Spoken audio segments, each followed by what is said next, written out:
Alam mo ba na sa TikTok ang bawat interaction mo ay may halaga? Ang platform ay nagbibigay sa atin ng mga puntos para sa ating mga pagkilos, ngunit marami ang hindi nakakaalam tungkol dito. Ang sistema ng points na ito ay nakabatay sa pakikipag-ugnayan, at ito ang susi sa pagpapalakas ng iyong mga nilalaman at presensya sa app. Hindi sapat na mag-upload ng simpleng video. Kailangan mong makipag-ugnayan sa iba at hikayatin silang makipag-ugnayan sa iyo.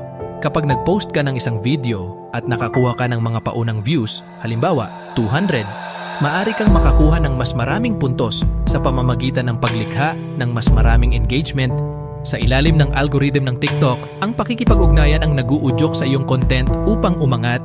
Sinusuri ng sistema kung paano nakikipag-ugnayan ang mga tao at ito ang nagtatakda ng iyong visibility. Gamitin ito sa iyong kalamangan. Mahalaga ang bawat aksyon. Kapag nag-like ka sa isang video, nakakakuha ka ng isang punto.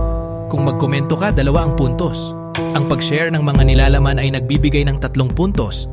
At kapag nanood ka ng buong video, makakakuha ka ng 4. Kung pinanood mo ito muli, dagdag pa ng 5 puntos. Ang simpleng mga aksyon na ito ay hindi lamang makatutulong sa iyong engagement, kundi madadagdagan din ang iyong visibility sa platform. Minsan makikita mong ang ibang mga account ay mabilis na umaangat. Isang buwan na ang nakakalipas, ako ay may 10 na tagasunod. Ngayon meron na akong 12,000. Salamat sa bawat isa sa inyo na nakibahagi at sumuporta.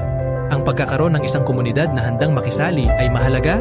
Ang iyong pagbibigay ng oras para makipag-ugnayan ay nagpapalakas ng ating samahan. Kaya, ano ang dapat mong gawin? Mag-like, mag-comment at mag-share ng mga video. Mag-reply sa mga tanong at magbigay ng feedback. Huwag mag-atubiling magtanong kung may mga pag-aalinlangan ka. Nandito ako upang tumulong. Sama-sama tayong bumuo ng komunidad na puno ng engagement, suporta at inspirasyon.